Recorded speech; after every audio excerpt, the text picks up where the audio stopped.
हे दोस्तों, welcome to the Gaurav show makes you feel alive. दोस्तों, I hope आप सभी शानदार होंगे। मैं भी बिल्कुल एकदम फिट एज अ फिडल हूँ। तो दोस्तों, आज आपके लिए वर्ल्ड क्लास इंपॉर्टेंट टॉपिक लेकर आया हूँ जिसका नाम है दोस्तों मॉन्टेगू चेम्सफोर्ड रिफॉर्म्स। दोस्तों, मैं कितनी बार एग्ज़ाम को बार बार देख रहा हूँ, मैं कई पेपर को एनालाइज करते रहता हूँ, मुझे पता चला है कि ये टॉपिक बहुत इंपॉर्टेंट है। 110% यहाँ से एक क्वेश्चन आएगा। और सबसे बड़ी प्रॉब्लम स्टूडेंट्स की क्या है दोस्तों कि यहाँ से मतलब लोग भूल जाते हैं कि क्योंकि अजीब अजीब सी बात लिखी ना तो लोग इसको भूल जाते हैं। तो भाई साहब, मैं भी भूलता था, तो मैंने आज बिल्कुल दृढ़ संकल्प किया है कि मैं भी इस टॉपिक को क्लियर करूँगा और आपकी हेल्प भी करूँगा। तो बस ध्यान से पढ़िएगा, बिल्कुल अर्जुन की तरह फोकस हो जाओ, बिल्कुल चैंपियन की तरह। फिर देखो मज़ा आएगा और सारे एग्जाम के लिए इंपॉर्टेंट है दोस्तों। ये अच्छे से फोकस्ड होकर पढ़ना, because time is absolutely very precious. Once an hour is gone, it will never come back. थोड़े से पॉइंट्स हैं दोस्तों, मैंने एक बढ़िया सा स्क्रीनशॉट लिया है, इंपॉर्टेंट बात है, इसलिए इसको मैं क्या करता हूँ दोस्तों, अगर मुझे कोई चीज़ इंपॉर्टेंट लगती है और मुझे समझ में नहीं आ रही है तो मैं तो उसके नोट्स बना के उसको रट लेता हूँ, 50 बार देख लेता हूँ।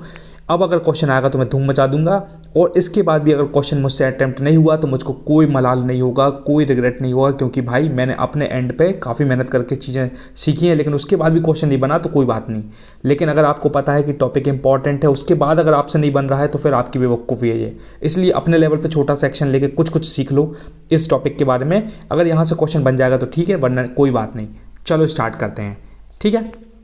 देखो दोस्तों, सबसे पहला क्वेश्चन ये आएगा, वो बोलेंगे कि भैया मॉन्टेगू चेम्सफोर्ड रिफॉर्म्स कब आया था। तो दोस्तों वो आया था 1919 में। पहले पूरी लाइन पढ़ते हैं फिर मैं समझाता हूँ आपको। इसमें लिखा हुआ है, the reforms were outlined in the Montagu Chelmsford reformed report prepared in 1918 and formed the basis of the Government of India Act 1919। दोस्तों इसमें क्या हुआ था, ये रिपोर्ट जो थी ना वो प्रिपेयर हो गई थी 1918 में, लेकिन एक्ट अपना कब आया था 1919 में।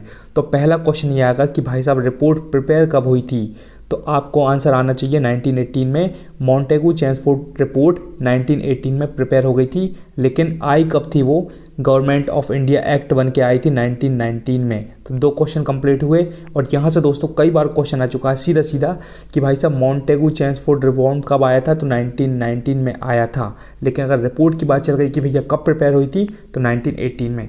ओके, इतना ध्यान रखेंगे।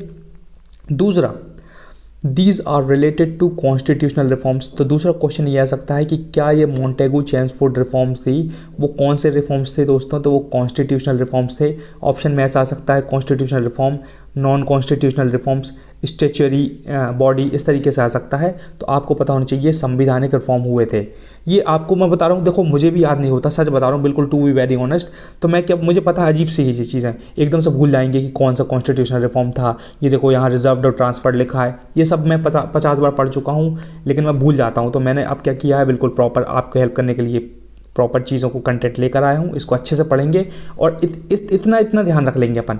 इतने में से अगर क्वेश्चन आएगा तो ठीक है भाई, नहीं है तो कोई बात नहीं, पैर पढ़ के आगे बढ़ जाएंगे अपन, कोई टेंशन की बात नहीं।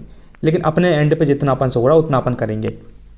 पहला क्वेश्चन, मॉन्टेगू चेम्सफोर्ड रिफॉर्म कब प्रिपेयर हुआ था 1918 में, लेकिन Montagu Chelmsford reforms government of India act कब बन के आ गए थे 1919 में। 110% क्वेश्चन आएगा। दूसरी बात है, ये कॉन्स्टिट्यूशनल रिफॉर्म्स हुए थे दोस्तों मॉन्टेगू चेम्सफोर्ड के। अभी मैं बताऊंगा मॉन्टेगू कौन था और चेम्सफोर्ड कौन था और उनका नाम ऐसा क्यों लेते हैं। तीसरा, ये एक्ट ने क्या बनाया था, this act made the central legislature bicameral. Most important world class question यहाँ से बनेगा। सीधा क्वेश्चन आएगा कि इस रिफॉर्म के तहत मतलब लेजिस्लेचर अपनी कैसी हो गई थी, बाइकैमरल हो गई थी दोस्तों, बाइकैमरल है ना। कहीं यूनिकैमरल लिख देंगे, कहीं बाइकैमरल लिख देंगे, कहीं नन ऑफ द अबव लिख देंगे। इसका आंसर है बाइकैमरल। तो इसको आपको रटना पड़ेगा, मैंने भी रटा है और बड़े बड़े टॉपर भी इस चीज़ को रटते होंगे, अगर उनको भी समझ में नहीं आता होगा। हर चीज़ को आप बिल्कुल नहीं समझ सकते, ये अजीब सी बात। जैसे बाइकैमरल क्यों हुई थी भाई, हो गई थी, उनकी सरकार थी, उन्होंने बना दिया, इसको रट लो। अब मैंने रट लिया भाई, 1919 में जो मॉन्टेगू चेम्सफोर्ड रिफॉर्म की बात चल रही है, यहाँ बाइकैमरल कहीं भी दिख गया मैं इसको छाप दूंगा, बिल्कुल टिक लगा दूंगा। तो ये चीज़ मैं रट लेता हूँ भाई, और सच में और बार बार रिपीटेशन कर लेता हूँ, एटलीस्ट 50 बार रिपीटेशन कर लेता हूँ, वो टॉपिक मेरा क्लियर हो जाता है। क्वेश्चन आएगा तो लगा देंगे, वरना कोई बात नहीं, मैं बार बार बोल रहा हूँ, इसी को बोलते तैयारी।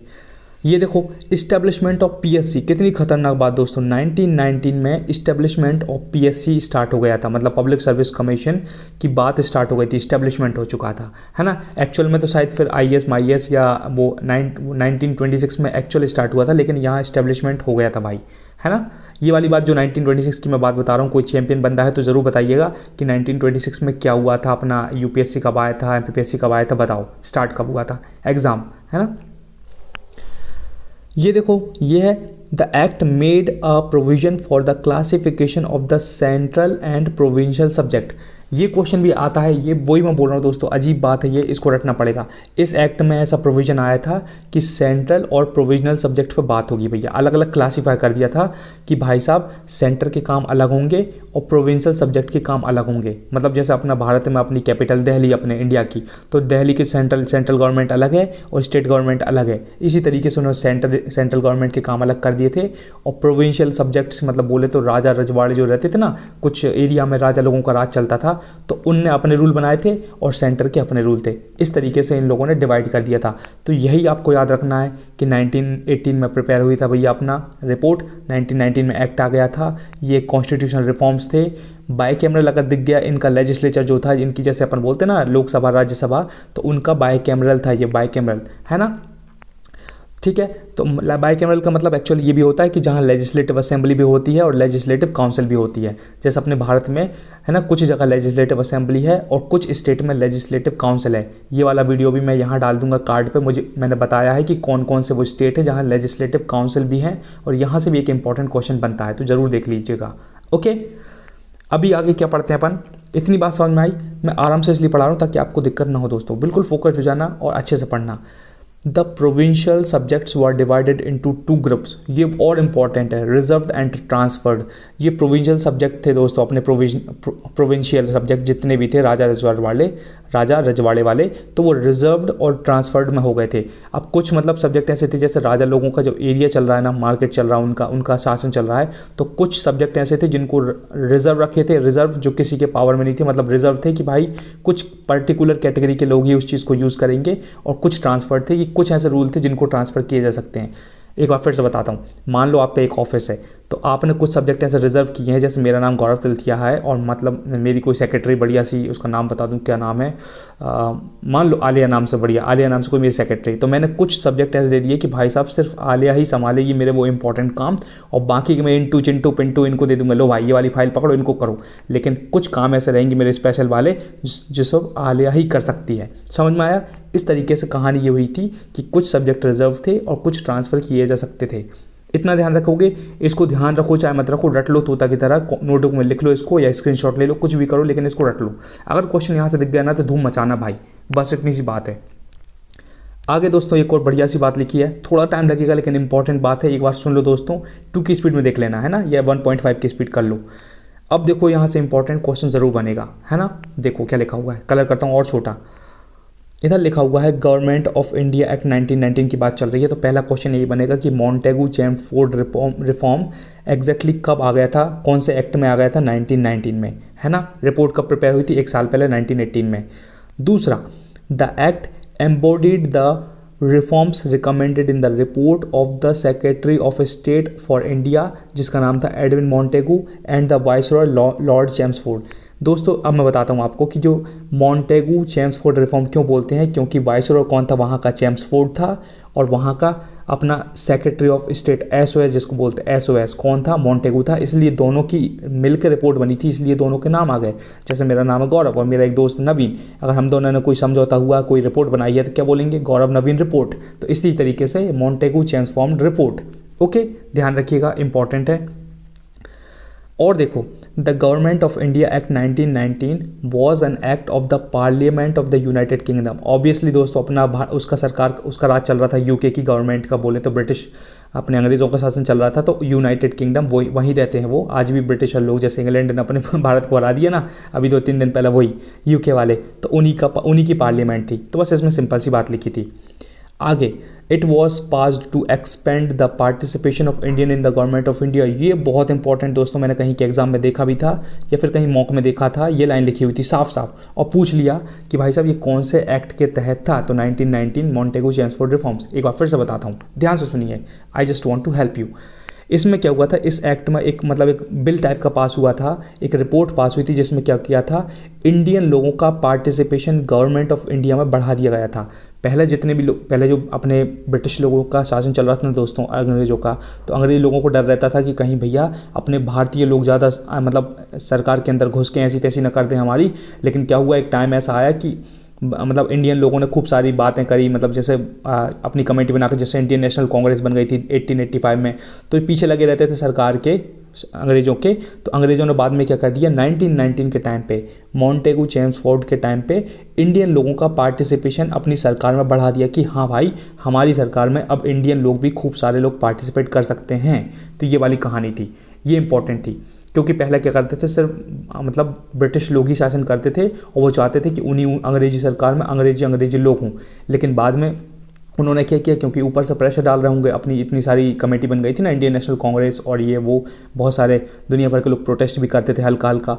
तो उस टाइम पे उन्होंने क्या किया कि हाँ भाई, उन्होंने बोल दिया कि एक काम करेंगे, हम इंडियन लोगों को भी गवर्नमेंट में आने का मौका देंगे ताकि थोड़े से इंडियन लोग ज़्यादा आक्रोश में ना आए, है ना। इसलिए ये इंपॉर्टेंट बात है, इसको ध्यान रख लेना, और ध्यान रख लेना, इसको रट लेना, सीधी बात, रट लो भाई इसको, मैं तो रट लेता हूँ और कोई बुरी बात नहीं है। अगर आपके रटने से भी कुछ पॉइंट, मैं पूरा बुक का नहीं बोल रहा हूँ, कुछ टॉपिक कुछ पॉइंट रटने से अगर आपके नंबर 2 नंबर बढ़ सकते हैं तो भाई वो कीमत चुका दो, कोई दिक्कत नहीं है, कोई शर्म की बात नहीं है। हमारे एक सर बोलते थे, हम छोटे थे ना, तो हम एक लड़की थी जैसे, तो वो अच्छा स्कोर करती थी, तो हम लोग क्या बोलते थे, भाई वो रटती है। तो हमारे सर हमसे क्या बोलते थे, एक बढ़िया सर थे, उनका नाम था Sajid sir, he was Muslim, he is Muslim, क्योंकि अभी भी वो जिंदा है भाई, मस्त इंसान, बहुत शानदार है। तो उन्होंने बोला था तुम में दम है तुम रट लो। क्या बात है, मतलब मज़ा आ गया। बोलते थे तुम में दम है तुम रट लो, तुम कर लो टॉप। तुम रट रही थे, चलो वो रट रही है, कोई बात नहीं, वो लड़की रट के आगे बढ़ रही है, तो तुम रट लो। तो हमारी बोलती बंद हो जाती थी। तो इसलिए मैं बोल रहा हूँ कि अगर कुछ चीज़ रटना पड़ रहा है तो रट लो भाई, कोई टेंशन नहीं। आगे बढ़ते हैं। ये क्या हुआ, it was passed to expand the participation of Indian in the government of India. बिल्कुल सही बात है, इंडियन लोगों का पार्टिसिपेशन बढ़ा दिया था। ये एक्ट को एक मतलब रॉयल असेंट, हाँ मतलब हाँ हो गया था, इस एक्ट का रॉयल असेंट कब हो गया था, वो भी 1919 में। तो ये एक्ट ने रिसीव कर लिया था, असेंट मतलब हाँ कहना, मतलब सरकार लोगों ने, जो अंग्रेजों की सरकार थी उन लोगों ने बोल दिया हाँ भाई ठीक है, बिल्कुल सही बात है, आ जाओ। तो ये असेंट मिल गया था। और ये एक्ट कब आया था, ये इंपॉर्टेंट है, ये एक्ट जो आया था, ये एक्ट केम इनटू फोर्स 1921। 1919 में तो एक्ट आ गया था, लेकिन केम इनटू फोर्स उसको यूज़ कब करने लगे थे, 1921 में। जैसे कुछ होता ना, जैसे घर में आप फ्रिज लेके जाते हो, है ना, लेकिन वो एक आध दिन तक उसको खाली रखी रहती है, फिर दूसरे दिन से उसको यूज़ करना स्टार्ट करते हो, पता चल गया कि हाँ भैया हमारे घर में फ्रिज आ गई, अब बढ़िया मतलब लस्सी वस्सी बनाएंगे, आइसक्रीम जमा खाएंगे, है ना, लेकिन दूसरे दिन से आप यूज़ करते हो। तो इसी तरीके से इनका एक एक्ट आया और वो बाद में 1921 से ऑपरेट हो गया, स्टार्ट हो चुका था। जैसे एक और बात बताता हूँ, 1949 में, है ना, 26 नवंबर 1949 को क्या हुआ था, अपना कॉन्स्टिट्यूशन अडॉप्ट हो गया था। अडॉप्ट मतलब कि हाँ भैया ये अपना संविधान है, इसको अपन यूज़ करेंगे। लेकिन एक्चुअल में यूज़ कब स्टार्ट हो गया था, तब कब हुआ था, वो हुआ था 26 जनवरी 1950 में इनेक्ट हो गया था। इनेक्ट, ENACT, ऐसा क्वेश्चन आएगा, इनेक्ट।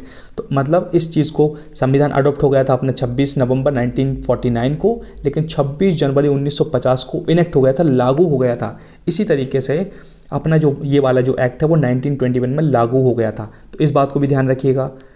आगे क्या है, the act covered 10 years from 1919 to 1929। दोस्तों ये एक्ट जो था ये 10 साल के लिए बनाया गया था कि हाँ भैया इसमें मतलब इन सब चीज़ों का ध्यान दिया जाएगा। एक डेडलाइन दे दी थी कि भैया 10 साल के लिए ये वाला एक्ट लागू रहेगा, इस तरीके से। तो बिल्कुल ध्यान रखिएगा इसको। और क्या था, it was set to be reviewed by the Simon commission in 10 years. और भैया ये बोला गया था कि इस एक्ट को रिव्यू कौन करेगा, साइमन कमीशन करेगा 10 साल बाद, है ना। तो साइमन कमीशन याद है कब आया था, उस टाइम पर 1927 की बात चल रही थी। मैंने एक और वीडियो बनाया, ज़रूर देखिएगा जाके, आपकी हेल्प हो जाएगी। तो इसमें ये कहा गया था कि साइमन कमीशन इस एक्ट को चेक करेगा, रिव्यू करेगा कि हाँ भैया इन 10 सालों में क्या ग्रोथ हुई, क्या डेवलपमेंट हुआ, कुछ अच्छा हुआ कि नहीं। इसलिए इसका रिव्यू करने के लिए साइमन कमीशन को बोला गया था। तो ये क्वेश्चन भी आ सकता है कि 1919 वाला जो गवर्नमेंट ऑफ इंडिया एक्ट आया था, मॉन्टेगू चेम्सफोर्ड रिफॉर्म्स, उसको रिव्यू करने के लिए किस कमीशन को बोला गया था, तो साइमन कमीशन। इसी को बोलते तैयारी भाई, अच्छे से पढ़ना। लास्ट बात कुछ खास नहीं है, बिल्कुल इसमें लिखा हुआ है कि इसमें ये बताया था कि ये end of benevolent despotism. Despotism मतलब होता है कि एक अपना एब्सोल्यूट पावर, एब्सोल्यूट शासन करना, क्रूअल तरीके से किसी को अत्याचार करना और अपना शासन करना। जैसे हिटलर था ना, हिटलर जर्मनी में वो क्या करता था, डेस्पोटिज्म था, मतलब वो शासन करता था, किसी की इच्छा हो या ना हो उस पर रूल लागू करके उसको मारता पीटता था, जेल में डाल देता था, मतलब खुद की चलाने वाली बात है। तो इस एक्ट के तहत क्या हुआ था कि ये वाली अपनी दादागिरी, डेस्पोटिज्म खत्म हो गई थी। इस बात में, इस लाइन में यही बात लिखी है। बस दोस्तों इतना ही पढ़ाना था, बहुत इंपॉर्टेंट तरीके से पढ़ा दिया मैंने, आपको बार बार रिवाइज नहीं करवाऊंगा ताकि आपका टाइम वेस्ट ना हो। सो बस इतना ही पढ़ाना था दोस्तों। Thank you so much for giving me your precious time and until we meet again, Gaurav Tilthiya signing off, love you all. और कंसिस्टेंट हार्ड वर्क करना, रिवीजन रोज करना, एटलीस्ट 1 आवर रिवीजन करना दोस्तों। मतलब मैंने बहुत सी जगह देखा है, सीखा है, जो बंदे कंसिस्टेंट रिवीजन करता है ना, रिवीजन को लिए को लोग टाइम नहीं निकालते, लोग सिर्फ किताब पढ़ते रहते हैं। अगर आप 1 घंटे रिवीजन करोगे और 2-3 घंटे बढ़िया से आगे पढ़ाई करोगे तो बहुत आगे निकल जाओगे। तो thank you so much guys, थोड़ा सा ध्यान रखिएगा इस बात को, रिवीजन जरूर करिएगा जब आप चैंपियन बनेंगे, वरना इस बात को भी भूल जाएंगे। और मैं नहीं चाहता कि आप कुछ